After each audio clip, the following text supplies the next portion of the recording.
The stars outside the shattered moon of Callus IV burned cold and distant, their light glinting off the hull of the Dren Collective's warship. The ship was a predator in the void sharp, angular, its black armor swallowing the light around. It, inside every corridor, hummed with alien machinery, every panel alive with flickering symbols no human eye could read, and somewhere within its steel walls, the most dangerous human operative in the Terran fleet was cornered. Vera's boots struck the metal floor in rapid, steady beats as she ran through the maintenance corridors. Alarms wailed behind her, red lights painting the walls with pulses of warning. Her pulse was steady, her breathing was controlled. She knew she had only seconds before the Dren locked the bulkheads and trapped her. The sound of alien voices echoed from the intersecting hallways. Ahead, harsh clicks and guttural growls. The Dren didn't speak to each other in full sentences when they were hunting. They used short bursts of sound, military code designed for speed. Vera didn't need to understand the words to know what they meant. Close in, cut her off, disable, capture alive. She rounded a corner and slid to a stop, her boots squealing against the deck. Force field flared to life at the end of the passage, an invisible wall that shimmered faintly in the emergency lighting. Her way out was gone. She turned, lifting her plasma rifle. The weapon was warm in her grip, the power core humming faintly. Her finger rested on the trigger, but she didn't fire. Not yet. Footsteps heavy and inhuman thudded toward her from both sides. The first Dren soldier appeared from the left. Its body was covered in matte black armor that seemed grown from bone rather than forged from metal. 4 arms, each ending in hooked claws, gripped an alien spear and a wrist-mounted energy blade. Its eyes, small, black, and reflective, locked on her, unblinking. Another soldier emerged from the right, then another. And another. Vera smiled faintly, just for herself. They had finally committed everything to her capture. Oh, no more half measures. No more probing attacks. Drop the weapon. One of them hissed in a guttural accent, its voice warped by a translation unit on its chest. The tone wasn't a request. It was the voice of something that believed the fight was already over. Vera tilted her head slightly, her gaze flicking between the Dren. 4 soldiers in front of her, 3 behind. More in the shadows above, perched on the crossbeams like monstrous insects. Last chance. Human, another growled. Surrender. Her grip on the rifle tightened. Her training told her the odds were impossible. Her instincts told her to fight anyway. But she had learned long ago that victory wasn't always about pulling the trigger, it was about when you pulled it. And sometimes, it was about not pulling it at all. Her eyes scanned the ceiling, the walls, the glowing seams of the force field. She measured distances, calculated timings. She had already memorized every step she'd taken since boarding this cursed ship. Every detail mattered. Every second counted. Then she exhaled and let the rifle fall from her hands. It clattered to the floor, its power core whining down to silence. The Dren moved in instantly, claws and weapons at the ready. They didn't hesitate to swarm her. 4 sets of alien arms grabbing her shoulders, her wrists, her legs. A needle thin injector hissed against her neck, but she didn't flinch. The sedative burned cold as it entered her bloodstream, designed to weaken her muscles, slow her reflexes. She didn't resist. She didn't speak. She didn't even look at them. The soldiers exchanged quick, clicking messages between themselves. They were cautious, but they weren't afraid. In their minds, the danger had passed. 2 of them retrieved her plasma rifle, scanning it before tossing it aside like useless scrap. Another tore the combat knife from her boot, the blade gleaming. In the red light before it, too, was discarded. The last soldier removed the utility belt from her waist, tossing it to the deck with a dull clank. They thought they had stripped her bare. They thought they had taken away her teeth and claws. The force field flickered and dropped, and they dragged her through. The corridors beyond were different, less industrial, more ceremonial. The walls were lined with black, chitinous panels carved with strange alien symbols. The air smelled faintly metallic, like blood left too long in the sun. Somewhere deep in the ship, A slow, rhythmic pulse vibrated through the floor, as if the vessel itself had a beating heart. Vera was pushed forward, her boots scraping against the deck. Her captors stayed close, their weapons ready, even disarmed, even sedated. They didn't dare give her more than an arm's length of space. The Dren leader waited for them in the next chamber. It was taller than the others, its armor fused directly into its body, jagged spines running down its back. Its face was a nightmare of overlapping plates and teeth that didn't seem to belong to a single species. "So," said its voice like stones grinding together, "the human weapon is ours." Vera lifted her head and looked at it. She didn't speak. She didn't need to. The leader circled her slowly, studying her as though she were some exotic animal. Its eyes lingered on her hands, her stance, the way she shifted her weight from one leg to the other. "You will be questioned," it continued. "You will tell us everything about your kind, your fleet, your worlds." It leaned closer, its breath hot and rancid. "And you will tell us where the others like you hide." Vera's lips twitched just barely. The faintest ghost of a smile. The leader's head tilted. "Do you think this is amusing, human?" She still didn't answer.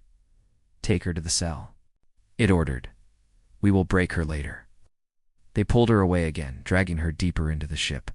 The corridors narrowed, the light dimmed, and the metallic smell grew stronger. They passed other prisoners, some human, most not locked in cages or strapped to the walls. None of them spoke, undared to. Her cell was a cube of black alloy, with a single bench carved from the same material, no windows, no visible locks. Only a faint line in the wall where the door would vanish when it opened. They shoved her inside. The door sealed with a sound like a heartbeat stopping. For a moment, the only sound was the hum of the ship's systems. Then Vera sat down on the bench, leaning back against the wall. She closed her eyes, and she started counting, not loudly. Not enough for anyone to think it mattered, just a whisper under her breath, a steady rhythm of numbers that only she knew the meaning of outside. One of the guards frowned at the sound. "What is she doing?" it asked in the Dren language. "Humans are strange," another replied. "Ignore it." But the first guard kept listening, kept counting along in its head. And though it didn't understand why, a faint, unwelcome feeling began to coil in its chest. Vera's lips curled slightly in the darkness. They had taken her weapon. They thought that meant they were safe. They were wrong. The Dren guard outside. Her cell had been stationed there for 4 hours, but it felt longer. The ship's air carried a faint vibration, like the sound of distant machinery, yet something in it felt off. He shifted his stance, his 4 eyes flicking toward the sealed black wall where the human sat inside. She hadn't moved much since being thrown in. She sat on the bench, head bowed slightly, eyes half closed. Only her lips moved, forming soft, rhythmic sounds, counting, always counting. At first, the guard ignored it. Humans were strange, always making noises to comfort themselves. But after hours of hearing the slow, deliberate cadence of her whispers, something about it began to sink into his mind. It wasn't random. It was too measured, too steady. Every time she reached a certain number, her faint smile returned. The guard didn't like that smile. When the shift change came, 2 new Dren soldiers arrived. They were taller, their armor thicker, their weapons humming with low energy. One of them glanced inside the cell and chuckled in a harsh, insectal tone. "She is small, weak. They say she fought 10 of us." "Lies," the other smirked. "Without her weapon, she's nothing."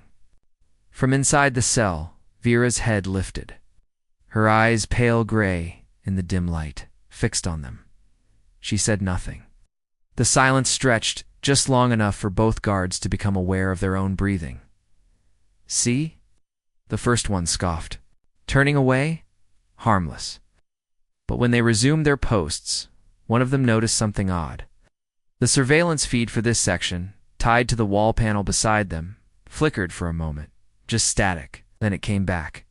The systems on Dren ships didn't flicker. Not unless someone made them. Hours later, the first guard on duty was still thinking about the counting. About that smile.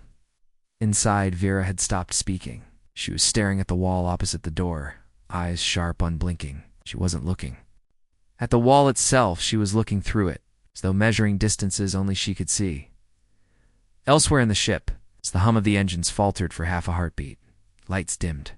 Somewhere deep in the engineering deck, a circuit overloaded and snapped. The guards didn't notice. Vera did. Her smile grew just a fraction. The countdown was going exactly as planned. She leaned back again, resting her hands on her knees as though settling in for sleep. But her eyes stayed open, and in the darkness of the cell, she began to count again. The Dren collective warship was never quiet. Even in deep space, its halls carried the constant hum of the engines, the click and chatter of alien boots against alloy floors, and the faint static of Cum's traffic. That's why the silence was so wrong. It started in the forward decks, an entire section of the ship's surveillance. Grid went dark at exactly 0300 ship time. No alarms, no distress calls, no signs of battle. It's just gone. At first, the command deck assumed it was a systems glitch. The Dren prided themselves on the precision of their technology, but even the best ships could experience occasional failures. A pair of engineers were dispatched to check it out. They never came back. 15 minutes later, security feeds flickered to life in one corridor. It's just long enough for the watchers on the bridge to see something that froze them in place. The hallway was empty. No signs of a fight, no bodies. It's just long, deep claw marks gouged into the steel bulkhead. The problem was, the Dren didn't have claws that big dot in her cell. Vera sat in the same position she had been in for hours, head bowed, lips moving in a silent rhythm. The guards thought she was still counting. They didn't realize she had already stopped 2 hours ago. One of the forward patrols tried to re-establish contact with the missing deck. Their comms picked up only faint static, and buried deep in that static, a human voice, laughing by the time they reached the first hallway. They found nothing but empty armor scattered across the floor. Its former owner nowhere to be seen. There was no blood, no scorch marks, just absence. On the bridge, the commander shifted uneasily in his seat. "Where is the human?" he demanded. In her cell, one of the guards replied through, "Comes. We." The voice cut off with a wet, choking sound. The security feed in the cell blinked on for a moment. The bench was empty. The walls were clean. The door was still sealed, but the lock was missing, simply gone, like it had never existed, and scrawled across the far wall in a streak of dark, drying alien blood were 3 words, written in flawless Dren script. "Now it begins." The Dren elite guard deployed in force, their black armor gleaming under the cold emergency lights. These were not the ordinary soldiers Vera had faced before. These were the hunters, bred for pursuit and execution, each one a veteran of 100 boarding actions. They moved in coordinated, silence, weapons raised, senses tuned to the faintest sound. The commander had ordered a full sweep of the prison decks, convinced the human could not have gotten far. The orders were simple: track her, corner her, kill her if necessary. She was dangerous, yes, but without her weapon. She was nothing more than prey. That belief lasted exactly 3 minutes. The first squad entered a wide maintenance corridor. Their boots echoed faintly against the steel, the sound oddly muffled by the shadows. The walls here were lined with conduits and ventilation ducts, perfect for ambushes. The hunters knew this, and they moved with care, scanning every angle. Then the lights overhead flickered once, twice, and went out. Night vision lenses snapped into place over their eyes, bathing the world in eerie green. The corridor was empty. The SQA leader raised a fist, signaling a halt. His ears picked up something faint soft, quick movements in the ducts above. He gestured upward, and 2 of his soldiers climbed the wall like spiders, opening the nearest great dot, empty dot. Then came the whisper, not in Dren, not in any alien tongue, in Terran standard. "Behind you." Squad leader spun, but he was too slow. A blur of motion dropped from the ceiling, hitting the rearmost soldier with bone-shattering force. The alien's weapon clattered to the floor, his gurgling scream cut short. When the leader's night vision found the spot again, the soldier's body was gone. Panic spread quickly, Fan out, the leader barked. But his voice lacked its usual edge. The second squad reported movement on Deck 12. When the hunters arrived, they found nothing but open airlocks. Two of their comrades sucked into the void. No alarms had sounded. No one had seen how the hatches opened. Somewhere in the dark, faint human laughter echoed through the comms. The commander, watching from the bridge, began to realize the truth. Vera wasn't running for escape. She was moving deeper into the ship, and where she was hunting them. The warship's corridors felt tighter now, as if the walls themselves were closing in. The Drin elite, once a disciplined and fearless force, had begun to move differently, slower. In clusters, eyes darting to every flicker of shadow. They had fought humans before. They had even won against them. But this was different. This was one human, alone, unarmed. And she was dismantling them one by one, without ever being seen for more than a heartbeat. The rumors started as whispers. Between patrols, she's not in one place. She's everywhere. She doesn't need weapons, she is the weapon. The ship's AI, designed to track every life form on board, had been glitching since her escape. Sometimes it claimed she was in multiple locations at once. Sometimes it claimed she wasn't on the ship at all. And sometimes, when the crew pulled up audio from the damaged sections, it played faint recordings of human laughter, overlapping itself, as though coming from different places at the same time. No one could explain it. No one wanted to. On deck 8, a hunter patrolled with 2 others. Emergency lights flickered, and for a moment the corridor went completely dark. When the lights came back, the hunter on the left was gone. No struggle. Just gone. The remaining 2 froze. Backs against the wall, scanning wildly. Something moved in the far end of the hallway. A human silhouette, small, unarmed. The lead hunter raised his weapon, claws tightening around the grip. Stay back. Figure didn't move. Stay. The lights went out again. When they returned, the hallway was empty. Both hunters were gone. In the mess hall, the few surviving soldiers ate in silence. No one laughed. No one spoke. Every sound made them flinch. One alien kept his eyes fixed on the corner ceiling vent, certain he had seen a pale face watching him earlier. Another refused to turn his back to the door. The commander tried to give a speech to rally them, to remind them they were Dren, the apex hunters of the galaxy. His voice was strong at first, till the doors slid open mid-sentence, and something rolled into the room. It was the head of one of his officers, eyes still wide in shock. The commander stopped speaking. The silence in the mess hall was heavier than the void, somewhere in the distance. Faint footsteps echoed, and every single Dren in the room knew exactly whose they were. The command deck of the Dren. Warship was locked down tighter than a vault. Blast doors sealed every entrance. Heavy barriers slid into place over the observation windows, and the last surviving officers formed a defensive circle around the central control dais. The air was thin. Oxygen reserves had been cut to conserve power, and every breath came with a faint metallic taste. Only 9 of them remained. 9, out of a crew of nearly 300. The commander stood at the front, weapon raised, eyes fixed on the main entrance. The hunters, what was left of them, kept their weapons, trained on the door as well, claws trembling just slightly. No one spoke. No one wanted to. The silence stretched until it became a sound of its own, a pressure that seemed to press against their skulls. Then, without warning, the lights dimmed to black. The emergency backup glowed faintly red, casting everything in long shadows. The door's locking mechanism clicked once, twice, and then it slid open without a sound. She stepped inside. Vera moved slowly, her posture loose, almost casual. Her hands were empty. Her combat suit was torn, stained in places that might have been hers, or might have been theirs. Her pale eyes swept across the room with the calm of someone who had already decided how this would end.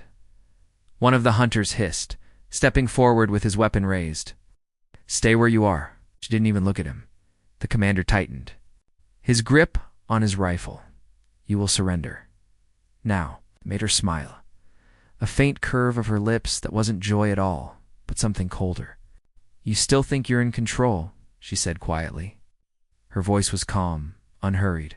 That's adorable. Another hunter lunged forward, but before he could cross half the distance, the floor beneath him erupted with a burst of vented coolant. He slipped, claws scraping against the metal, and in the next heartbeat Vera was there, one hand gripping his weapon, the other slamming him into the floor hard enough to dent the deck. She didn't keep the weapon. She didn't need it. The others hesitated, their formation breaking without orders. She stepped past the fallen hunter and walked toward the commander. "You thought taking my weapon would end the fight?" she said, her tone still calm. "You never understood. I am the weapon." The commander tried to fire, but his weapon clicked uselessly. Its power cell was gone. He didn't even remember her taking it. Her hand closed around his throat. She didn't squeeze. She didn't have to. The look in her eyes froze him in place. "Your ship is mine now," she said softly. "Your lives? I haven't decided yet." No one moved. No one breathed. And then she released him, stepping back as the doors behind her slid shut. Lock. The bridge. She ordered to the ship's AI now under her control. The Dren commander realized then that the fight had never been about survival. It had been about domination. And they had lost before they ever saw her face. The warship drifted in silence, its once bright running lights now dark. Hulls scorched and pitted from damage that hadn't come from outside. Inside the command deck, the surviving Dren officers stood frozen where Vera had left them disarmed. Stripped of their control, and staring at a human they finally understood was never truly their prisoner. She moved to the central console, her fingers dancing across alien controls as if she had always known them. The ship's AI, once loyal only to the Dren collective, obeyed her without hesitation now. A low hum filled the air. And the main communications array unfolded like a great black flower. Vera adjusted the frequency, bypassing encrypted channels. With an ease that made the commander's stomach twist, "This is Vera Kane of the Terran Expeditionary Force." Her voice carried through the speakers, sharp and clear. "To any who can hear me, the Dren Collective is not invincible. You can take their ships, you can take their leaders, you can take everything from them." She paused, her eyes cutting to the commander. "They took my weapon," she continued, her tone colder now, "and they thought that made me harmless." Her gaze bored into him. They were wrong. The broadcast carried on every open frequency, echoing across systems, picked up by civilian relays, military stations, and even pirate outposts. The message would spread, and the Dren would never be able to silence it. Vera keyed in a final sequence. Behind her, the Dren officers stiffened as the self-destruct protocols came online. A quiet, insistent countdown began, echoing through the command deck. "You have escape pods," she said, stepping away from the console. "Use them, or don't. Your choice." She didn't wait to see their decision. In the hangar, she boarded a sleek Dren interceptor, its controls already reconfigured to her liking. The canopy sealed with a hiss, and the engines roared to life. As the ship lifted off, the warship behind her began to break apart, internal detonations flashing like tiny suns. From the darkness of space, she watched it burn. The Dren flagship, once a symbol of their dominance, was now nothing more than wreckage drifting in the void. She allowed herself a small smile, not the smile of victory, but the smile of someone who knew the game had only just begun. "This is only the beginning," she murmured to herself, and then her stolen ship turned toward the stars, vanishing into the endless night.